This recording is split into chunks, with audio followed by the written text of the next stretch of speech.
दोस्तों, आज के इस वीडियो में हम आपको रेलवे के बारे में बताएंगे। औपनिवेशिक काल में जो रेलवे का विकास हुआ, आखिर वो क्यों हुआ, उसके पीछे का कारण क्या है, ठीक है, उसका प्रभाव क्या पड़ा, सकारात्मक प्रभाव क्या पड़ा, नकारात्मक प्रभाव क्या पड़ा। इन पॉइंट ऑफ व्यू से रेलवे का विकास जो औपनिवेशिक काल के अंदर हुआ, ये जानना जरूरी है। कि आखिर चलिए एक बात मैं मोटा मोटी आपसे कर भी दूं कि अगर किसी ब्रिटिश से पूछा जाए भैया कि आप रेलवे का विकास भारत में क्यों किए, तो क्या कहेंगे? कि आपके शोषण करने के लिए किए? नहीं, वो तो कहेंगे कि देखो रेलवे का विकास किए इसलिए कि भारत का जो है ना भौगोलिक एकीकरण हो सके, नहीं, एक जगह से दूसरे जगह आसानी से पहुंचा जा सके, लोग आएंगे एक साथ बैठेंगे जिसमें बड़ा छोटा का कोई भेदभाव नहीं होगा, एक साथ लोग अब खाएंगे, नहीं, तो इससे जो सांस्कृतिक सद्भाव है और बढ़ेगा, भारत के अंदर भाईचारा का और विकास होगा, राष्ट्रवाद का और विकास होगा। अच्छी बात है, इसमें कोई डाउट भी नहीं है, सही बात है। लेकिन ये ब्रिटिश की नीति का उद्देश्य नहीं था। ब्रिटिश नीति का उद्देश्य रेलवे के संदर्भ में ये था कि यूरोपीय माल को भारत के अंदर दूरस्थ से दूरस्थ क्षेत्रों तक पहुंचाया जा सके, भारत के अंतिम अंतिम छोर तक के बाजार का लाभ यूरोपीय माल को वहां तक पहुंचा के लिया जा सके, ठीक है। दूसरी बात यह थी कि भारत के अंदर कहीं अगर विद्रोह की भावना, राष्ट्रवादी भावना कहीं संकल्पित हो रही हो, विकसित हो रही हो, तो उसको आसानी से दबाया जा सके, फोर्स को आसानी से एक जगह से दूसरी जगह पहुंचाया जा सके, उसमें कोई टाइम नहीं लगेगा।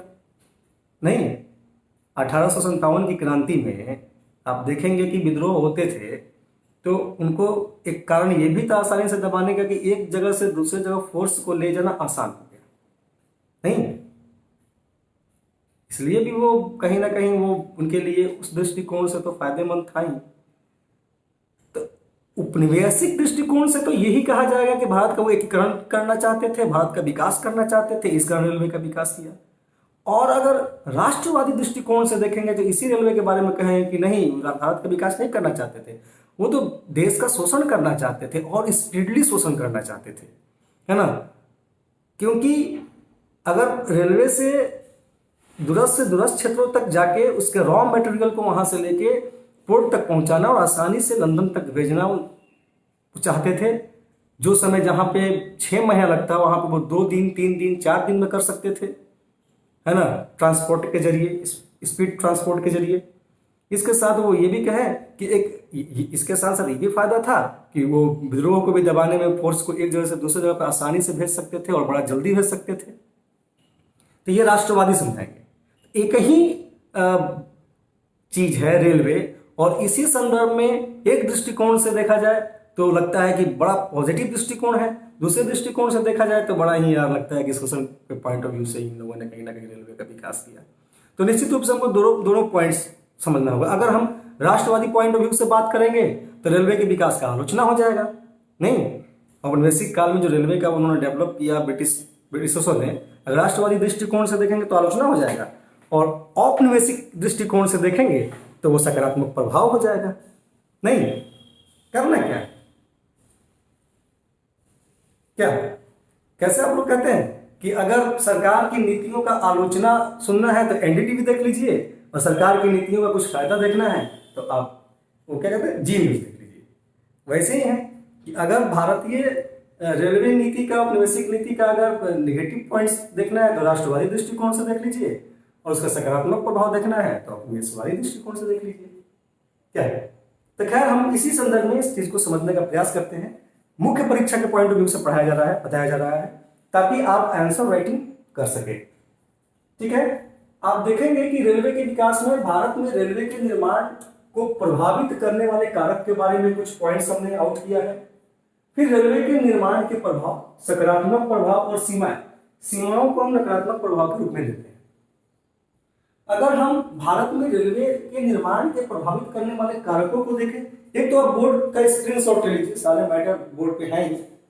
तो भारत में रेलवे के निर्माण को प्रभावित करने वाले कारक के रूप में देखें तो मैंने पहला पॉइंट्स बताया है कि भारत में दूरस्थ क्षेत्रों तक, मैं वही चर्चा कर रहा था कि भारत में दूरस्थ क्षेत्रों तक ब्रिटिश वस्तुओं को पहुंचाना तथा दूरस्थ क्षेत्रों से कच्चे माल की प्राप्ति करना। तो कच्चे माल की प्राप्ति और ब्रिटिश वस्तुओं को पहुंचाना, तो कच्चे माल की प्राप्ति भी दूरस्थ क्षेत्रों से प्राप्त करना उनका उद्देश्य था।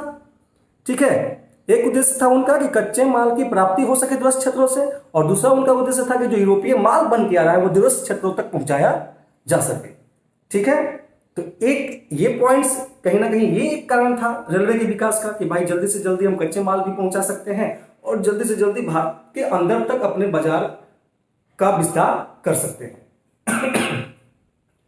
तीसरा पॉइंट्स में अगर आप चाहें तो देख सकते हैं कि दूसरा पॉइंट्स मैंने दिखाया है रेलवे के निर्माण को प्रभावित करने वाले कारक में कि रेलवे निर्माण के माध्यम से भारत में ब्रिटिश पूंजी को निकासी देना। ठीक है, तो कहीं ना कहीं अगर रेलवे का निर्माण होता है तो जो ब्रिटिश पूंजी है कहां पे खर्च करें, नहीं तो कहीं ना कहीं ब्रिटिश पूंजी को जब निकालने का कोई सोर्स चाहिए, निकासी चाहिए, तो रेलवे एक बहुत आसान माध्यम था जहां पे वो अपना पूंजी लगा सकते थे और उससे उनको बढ़िया आउटपुट भी मिल सकता था। इस कारण भी एक रेलवे के विकास के बारे में सोचा गया, या रेलवे के निर्माण को प्रभावित करने वाले कारकों में आप इस पॉइंट को दिखा सकते हैं। तीसरा पॉइंट, रेलवे के निर्माण को प्रभावित करने वाले कारकों में दिखाएंगे कि भारत के दूरस्थ क्षेत्रों में सैनिकों को शीघ्रता से पहुंचाना। तो दूर से दूर जगहों पर अगर सैनिक को पहुंचाते हैं तो उसके लिए भी रेलवे बहुत आसान था, जिस माध्यम से आसानी से और बहुत जल्दी सेना को पहुंचाया जा सकता था। तो क्यों पहुंचाएंगे आप, कहीं ना कहीं भारत के तो 1857 तक तो भारत के हर क्षेत्र में कहीं ना कहीं विद्रोह तो होते ही रहते थे। ठीक है, तो ये बहुत ही उनकी सोच ये थी रेलवे के विकास में कि सैनिकों को भी शीघ्रता से एक गंतव्य से दूसरे गंतव्य तक पहुंचाया जा सकता है और भारत के अंतरतम से अंतरतम, दूरस्थ से दूरस्थ क्षेत्रों तक पहुंचाया जा सकता है। चौथा पॉइंट रेलवे के निर्माण के कारकों में था कि ब्रिटेन स्थित लौह इस्पात उद्योग, तो जो लौह इस्पात उद्योग ब्रिटेन में है तथा अन्य संबद्ध उद्योगों को प्रोत्साहन देना। ठीक है, तो मान लीजिए कि रेलवे का निर्माण भारत में करेंगे तो लोहा चाहिए ना कि नहीं चाहिए, तो जो लौह इस्पात जो ब्रिटेन में लोहा का उत्पादन हो रहा है उसका खपत क्या हो जाएगा, यहाँ पे रेलवे का विकास हो रहा है तो भारत में एक उनका जो लौह इस्पात जो वहां पे उद्योग था ब्रिटेन के अंदर उसको प्रोत्साहन मिलेगा, क्योंकि उनका जो उत्पादन है उसका सबसे ज्यादा खपत क्या हो जाएगा, भारत के रेलवे के विकास में हो जाएगा। ट्रैक बनाएंगे तो लोहा, पटरी वैगन या बॉगी बनाएंगे तब भी लोहे का उपयोग करना है। ठीक है, तो बड़ा ही आप केवल सीमित होकर नहीं सोचते कि रेलवे का औपनिवेशिक काल में विकास हुआ तो केवल एक दो सीमित पॉइंट्स लेकर सोचेंगे तो आप नहीं व्याख्या कर पाएंगे। तो इस सभी कारकों को जानेंगे, समझेंगे, उस पर विचार करें। ठीक है, और लिखने का प्रयास करें। उसके बाद हमने एक जो क्रम है कि भारतीय रेलवे के विकास की जो घटनाक्रम है मैंने एक पैराग्राफ में दे दिया है।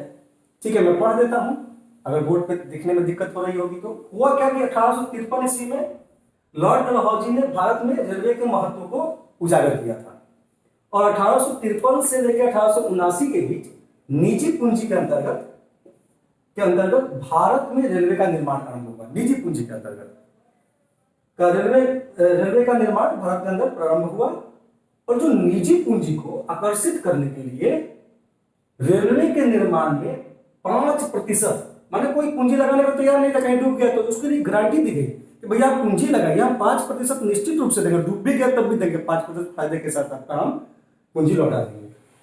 तो निजी पूंजी को आकर्षित करने के लिए रेलवे निर्माण में 5%, ये ध्यान रखिए 5% वाली जो बात पीटी में पूछता है, 5% गारंटी शुदा मुनाफा का प्रावधान रखा गया। भारत में दो कंपनियां, जैसे ये ध्यान रखिए, दो कंपनियां जैसे ईस्ट इंडियन रेलवे तथा ग्रेट इंडियन पेनिनसुलर रेलवे, है ना, ये दो कंपनियां थी भारत के अंदर जो रेलवे के निर्माण का काम करती रही।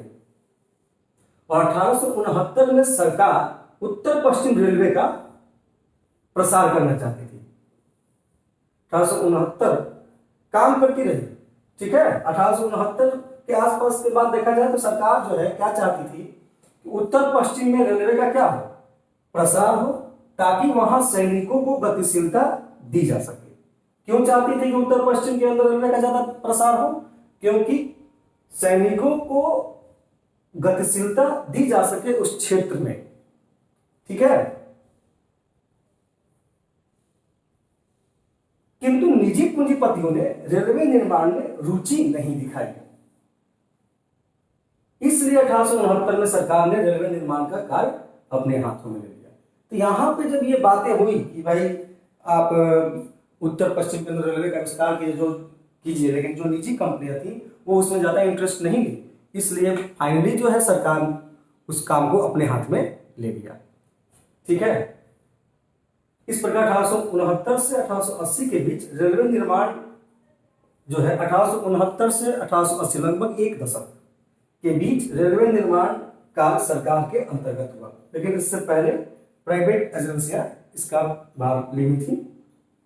फिर 1880 में रेलवे निर्माण का कार्य सरकार एवं निजी पूंजीपति दोनों के लिए खोल दिए गए। तो 1869 से पहले निजी कंपनियां, 1869 से 80 तक सरकारी हाथों में रेलवे की विकास चली गई। रेलवे जो भी विकास करेगा, जो भी रेलवे का प्रसार किया जाएगा वो सरकारी निर्देश में किया जाएगा। उसके बाद 1880 के बाद रेलवे निर्माण के कार्य सरकार एवं निजी कंपनियां दोनों मिलकर करने लगी। नहीं तो एक तरह से देखा जाए तो फर्स्ट में पूंजीवादी पॉइंट ऑफ व्यू, दूसरा हो गया फिर आपका समाजवादी सरकार का हस्तक्षेप, और तीसरा फिर समन्वय हो गया, मिश्रित हो गया, ठीक है। फिर आप देखेंगे सेकंड पॉइंट्स की, ये तो मैंने अभी आपको चर्चा किया कि भारत में रेलवे के निर्माण को प्रभावित करने वाले कारण। अब रेलवे के निर्माण का प्रभाव क्या था, तो एक सकारात्मक प्रभाव देखेंगे और एक सीमाएं देखेंगे। तो सबसे पहले हम सकारात्मक प्रभाव का पॉइंट्स आउट कर दिए हुए हैं, 1 2 3 पॉइंट्स मैंने सकारात्मक प्रभाव दिखाया है, और सकारात्मक प्रभाव से ज्यादा हम इसमें नकारात्मक प्रभाव को दिखाएंगे, ठीक है। तो सकारात्मक प्रभाव में पहला पॉइंट आपको दिखाना है कि भाई मैं अभी शुरू में ही चर्चा कर रहा था कि भारत की जो भौगोलिक दूरी है वो कम हुई, और अनजाने ही भारत में राजनीतिक एकीकरण को बल मिला, ठीक है। मैंने क्या लिखा, भारत की भौगोलिक दूरी कम हुई और अनजाने ही भारत में राजनीतिक एकीकरण को बल मिला। यानी कि भारत में ब्रिटिश का ये उद्देश्य नहीं था कि वो राजनीतिक एकीकरण करना चाहते थे, ये अनजाने में राजनीतिक एकीकरण हो गया, ठीक है। अनजाने में भारत में राजनीतिक एकीकरण को बल मिला। इस उद्देश्य से थोड़ी वो रेलवे का विकास किया था कि हम भारत का राजनीतिक एकीकरण करना चाहते हैं, भौगोलिक एकीकरण करना चाहते हैं, ऐसा कोई उद्देश्य नहीं। दूसरा जो लाभ मिला, भारतीय बाजार का एकीकरण हुआ। नहीं, ऊपर से लेकर नीचे तक या फिर अंदर, भारत के अंदर से अंदर जगहों तक, या फिर अंतरतम से अंतरतम जगहों तक, या फिर दूरस्थ से दूरस्थ जगहों तक पहुंचना क्या हो गया, आसान हो गया। इसलिए बाजार को का एकीकरण करना भी भारत के अंदर आसान हो गया। इससे ब्रिटिश भारत का एक लाभ यह है, बाजारी एकीकरण हुआ भारत के अंदर। तीसरा देखिए महत्वपूर्ण पॉइंट है, जो अनजाने में ही सही जो भारत को लाभ मिला रेलवे के विकास से, कि वाष्प चालित इंजन के प्रयोग ने भारत में अनजाने ही आधुनिक फैक्ट्री निर्माण के लिए मार्ग खोल दिया, तथा फिर जूट उद्योग तथा सूती वस्त्र उद्योगों का मार्ग प्रशस्त हुआ। कहीं ना कहीं वाष्प चालित इंजन के प्रयोग ने भारत में अनजाने ही आधुनिक फैक्ट्री निर्माण के लिए मार्ग खोल दिया, तथा फिर से जूट उद्योग तथा सूती वस्त्र उद्योग का निर्माण प्रशस्त हुआ। तो ये अनजाना शब्द का प्रयोग किया, तो उनका भी थोड़ी उद्देश्य था कि हम जाएंगे रेलवे का विकास करेंगे, भाप वाला इंजन ले जाएंगे, तो वहां जो है जूट उद्योग और सूती कपड़ा का जो उद्योग है फिर से शुरू हो जाएगा। मैं किसी तरह से भारत के अंदर सूती उद्योग और जूट उद्योग का विकास देखना चाहता हूं, ऐसा कोई सोच नहीं था। ये अनजाने में हो गया, ठीक है।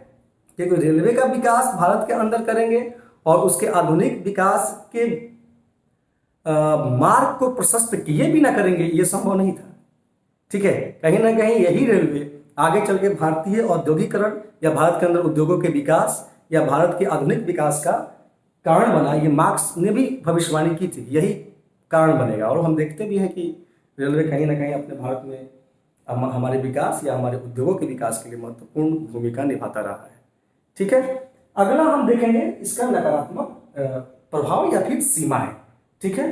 ओके, तो देखते हैं इसका इसकी लिमिटेशन या फिर इसकी नकारात्मक प्रभाव। ओके, तो सीमाओं के बारे में चर्चा करते हैं, उसके लिमिटेशन के बारे में, रेलवे के निर्माण के उद्देश्य को लेके कि क्या उसके नकारात्मक प्रभाव रहे या फिर उसे क्या लिमिटेशन रहा है। तो इसमें हमने 6 पॉइंट्स आउट किए हैं और इस 6 पॉइंट्स पे आप निश्चित रूप से रेलवे के विकास कार्यक्रम को औपनिवेशिक काल के अंदर लिमिटेशन पूछेगा तो आप इन 6 पॉइंट्स को आउट करके आंसर दे सकते हैं।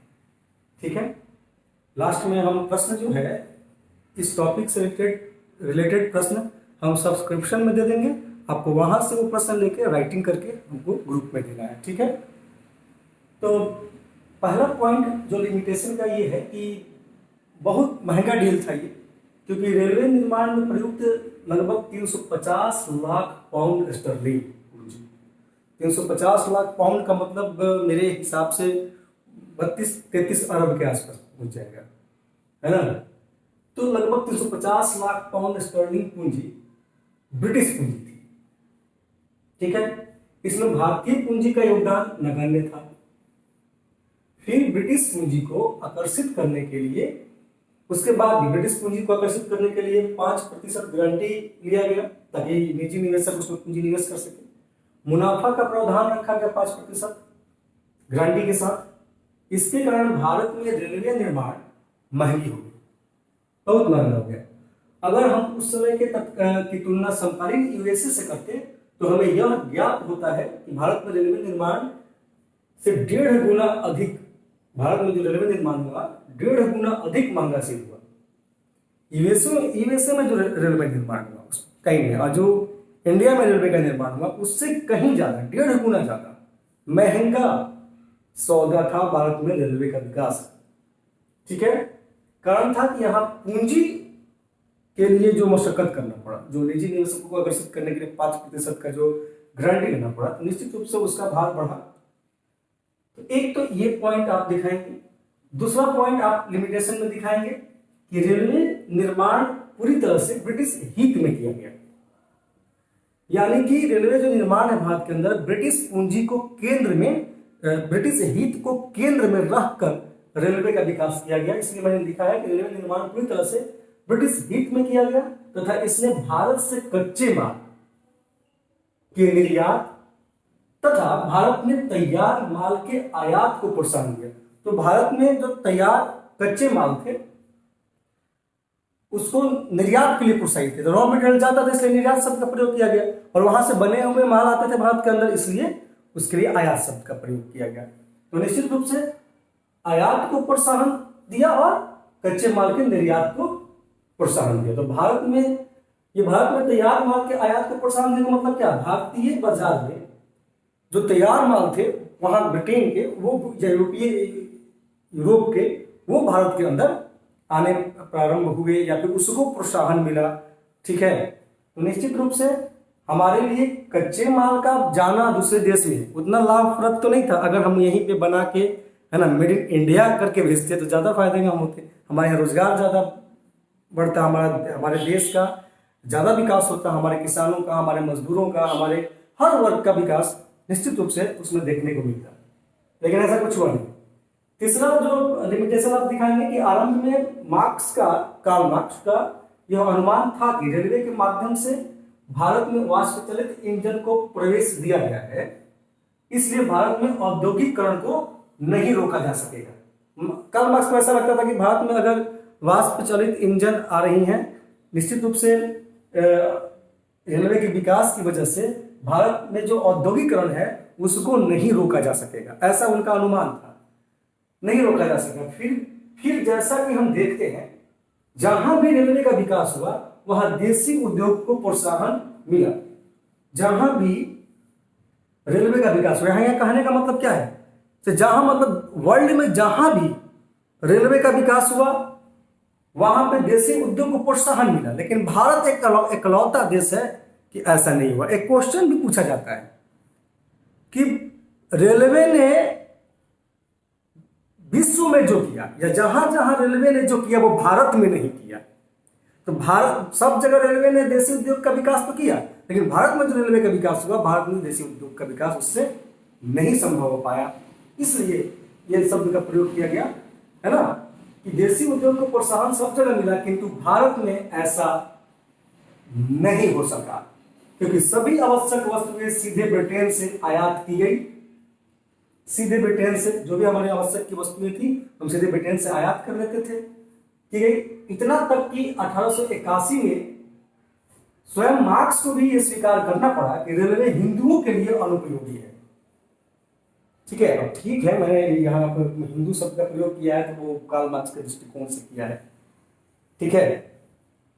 तो मूल बात यहाँ पे ये है कि भारत में रेलवे के विकास ने भारत में आधुनिकीकरण या औद्योगिकरण का वो कमाल नहीं कर सका जो बाकी जगहों पर रेलवे ने किया। इसलिए सब जगह जो रेलवे ने किया वो भारत में रेलवे ने नहीं किया, ठीक है। तो सब जगह भारत सब रेलवे ने क्या किया, वहां के देसी उद्योग को प्रोत्साहन दिया, लेकिन भारत में रेलवे के विकास से देसी उद्योग को प्रोत्साहन नहीं मिला, ठीक है। चौथा आप लिमिटेशन दिखाएंगे कि रेलवे निर्माण ने भारत में तकनीकी विकास को भी प्रोत्साहन नहीं दिया, क्योंकि इस क्रम में महज निम्न कोटि की तकनीक ही, जैसे रेलवे लाइन पर प्लेट बिछाना, सुरंग बनाना आदि क्षेत्र में तकनीक का तो हस्तांतरण देखा गया, किंतु कुछ तकनीकी का हस्तांतरण नहीं हो सका। मैंने कहने का मतलब यह था कि भारत के अंदर जो उच्च कोटि का तकनीकी हस्तांतरण होना चाहिए था वो नहीं देखने को मिला, ठीक है। थोड़ा बहुत देखने को मिला सुरंग बनाने में या प्लेट बिछाने में, ठीक है। तो उससे क्या होता है, पांचवा पॉइंट जो है आपको लिमिटेशन में दिखाना है कि रेलवे ने भारतीय अनाजों के निर्यात को प्रोत्साहन दिया। बहुत मूल पॉइंट है, ध्यान दें, भारतीय अनाजों के निर्यात को प्रोत्साहन, यानी भारत में जो खाद्य पदार्थों का उत्पादन होता था उसका निर्यात। अरे भैया, तो हमको अपने खाने के लिए नहीं है और हम निर्यात करेंगे तो हम भूखे ना मरेंगे भाई। तो भारत में खाने के लिए नहीं है और भारत से आप खाद्य पदार्थ का निर्यात कर दे तो भारत में भूखमरी का काल तो बढ़ेगा ही। ये देखिए कारण है, उस समय का तत्कालिक परिवेश की मैं बात कर रहा हूं कि भारतीय अनाज के निर्यात को प्रोत्साहन दिया गया। इसके कारण भारत में अकाल और भूखमरी को बल मिला। भारत में जो खाद्य पदार्थ का उत्पादन होता था उसके निर्यात को चूंकि प्रोत्साहन मिला था रेलवे के विकास की वजह से, इस वजह से भारत के अंदर भूखमरी और अकाल को बल मिला और ये देखने को भी उस टाइम में मिलता है। छठा आप लिमिटेशन दिखाएंगे कि अगर हम तत्कालिक बंगाल के परिप्रेक्ष्य में भी देखें तो इसने सीवेज लाइन को प्रभावित किया। रेलवे का विकास होता होगा ना, कितना सीवेज लाइन प्रभावित होता होगा, है ना, जो उस शहर के सफाई के लिए या उस क्षेत्र के सफाई के लिए या उसके गंदी चीजों को बहाव के लिए बना होगा, वो भी प्रभावित हुआ होगा। तो निश्चित रूप से इस परिप्रेक्ष्य में देखे तो इसने सीवेज लाइन को प्रभावित किया और इसके कारण मलेरिया जैसी बीमारियां फैली। निश्चित रूप से रेलवे के विकास का जो ये सीमा है, लिमिटेशन है, आप दिखाएंगे तो निश्चित रूप से आप रेलवे के विकास का क्या कारण था। दूसरा, आपने ये देखा कि रेलवे के क्या सकारात्मक प्रभाव हुए और उसके लिमिटेशन क्या। इतने दृष्टिकोण से रेलवे का औपनिवेशिक काल में जो विकास है उसको डील कर लिया जाए तो निश्चित रूप से मुख्य परीक्षा में अगर रेलवे से क्वेश्चन आता है तो आप लिखने की स्थिति में होंगे। मैं 3 प्रश्न सब्सक्रिप्शन में दूंगा और आप उसको राइटिंग करके आप निश्चित रूप से ऑप्शनल पेपर का जो ग्रुप है हिस्ट्री वाला उसमें आंसर दीजिए, हम वहाँ चेक करेंगे, करते ही हैं, ठीक है। और लिखने का प्रयास कीजिए, इससे आपका विकास होगा। और बिना लिखे, बिना राइटिंग स्किल डेवलप किए आप यूपीएससी या बीपीएससी नहीं निकाल सकते भैया। उसको कहना कि आप बिना स्किल डेवलप किए राइटिंग के आप निकाल लेंगे तो मुश्किल है। तो थोड़ा राइटिंग स्किल तो डेवलप करना ही पड़ेगा, ठीक है। शॉर्ट स्किल ले लें, ठीक है।